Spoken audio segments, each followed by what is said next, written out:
Ohayou gozaimasu. Bonjour à tous les amis, aujourd'hui on se retrouve pour une toute nouvelle vidéo. Aujourd'hui je vais vous parler de la gastronomie japonaise, plus spécifiquement des plats les plus appréciés par les japonais, ainsi que leurs petits secrets de cuisine.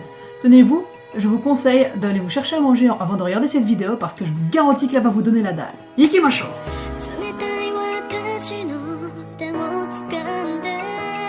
On ne le présente même plus et peut-être même que vous en avez déjà mangé. Le sushi est composé d'une base de riz vinaigré avec au-dessus un morceau de poisson cru ou des fruits de mer.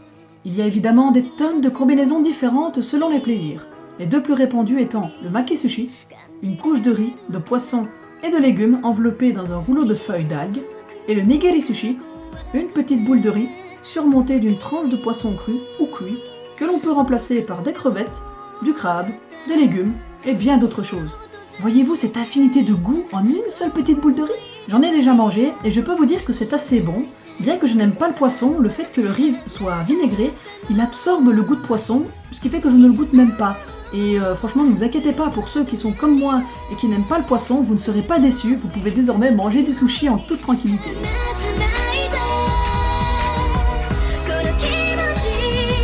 Juste avec sa traduction, vous comprendrez tout. Okonomi signifie ce que vous aimez, et yaki signifie griller. L'okonomiyaki est donc une sorte de crêpe, une pâte, dans laquelle vous ajoutez tous les ingrédients que vous voulez, découpés en petits morceaux, et le tout est cuit sur une plaque chauffante.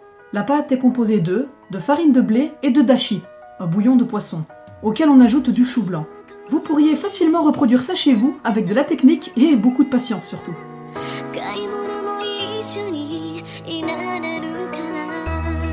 Celui-ci est très connu et c'est de loin mon plat japonais préféré. Ce sont des nouilles accompagnées de viande et de légumes, le tout baignant dans un bouillon assaisonné, le plus souvent à la sauce soja.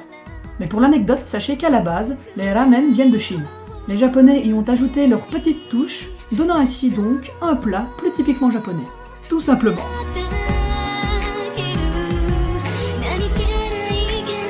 Les gyoza sont une sorte de ravioli japonais. Ce sont des pâtes dans lesquelles on y fourre du poulet ou du porc et même des légumes ou des crevettes selon votre appétit.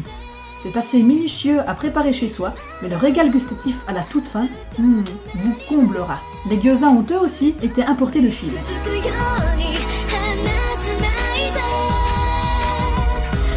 Les karaage pourraient s'associer à une sorte de méthode de friture.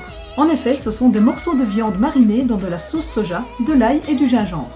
On y ajoute de la farine de blé, puis on fait frire le tout. Vous obtiendrez des morceaux de poulet ultra croustillants par exemple, et ça, c'est un vrai délice et plutôt facile à reproduire à la maison. Le plus souvent, ils sont servis sur une feuille de salade, mais le mieux, croyez-moi, est de l'enrouler dans une crêpe, avec de la salade, des légumes et toute la sauce que vous voulez dedans, et vous le croquez. Et là, les amis, vous obtiendrez une explosion gustative énorme.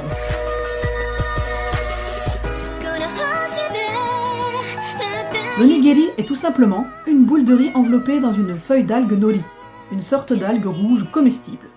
Les japonais aiment bien en faire sous différentes formes, selon leur humeur. Par exemple en triangle, qui reste la forme la plus répandue, mais aussi en forme de boule, de galette et même en botte de paille. On peut aussi mettre à l'intérieur une umeboshi, une petite prune très salée, et même du poisson et d'autres aliments aigres ou salés. Mais généralement on le mange comme encas, ou comme pique-nique si vous préférez. Le kare rice n'est autre que du riz japonais. On le sert généralement avec du riz, des nouilles ou en pain fourré. Il est toutefois plus doux et plus épais que son équivalent indien.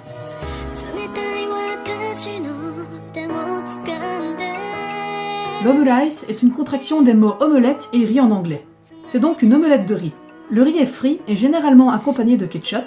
À l'intérieur, on peut y mettre du poulet revenu à la poêle, des légumes et même l'aromatiser avec du bouillon de bœuf. Encore une infinité de saveurs et de combinaisons différentes.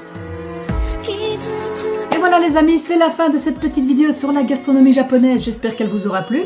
Bien évidemment, il y a beaucoup plus de plats que ça, je vous ai juste dit les principaux et les plus aimés par les japonais. J'ai été demandé moi-même à des personnes qui vivent au Japon, que je connais dans mes propres contacts. Et en vrai, j'ai beau dire que ça pourrait être facile à reproduire à la maison, moi je ne suis pas du tout un bon cuistot. Je ne sais même pas cuire une viande. J'espère que je vous aurai fait découvrir beaucoup de choses parce que quand je veux demander à mes potes par exemple hey, venez on va manger japonais, ils me disent ouais mais non moi j'aime pas le poisson. Mais moi non plus je n'aime pas le poisson. La gastronomie japonaise ne se limite pas au poisson, au sushi, etc. Vous voyez bien qu'il y a beaucoup plus de combinaisons. et beaucoup plus de plats. Si cette vidéo vous a plu, n'hésitez pas à lâcher un petit pouce bleu, ça fait super plaisir, et à vous abonner à la chaîne. Et on se retrouve très bientôt pour la prochaine vidéo. Allez, salut tout le monde, c'était Chibi-san. Sayonara. 趣味も好みに合わせたのは買い物も一緒にいながら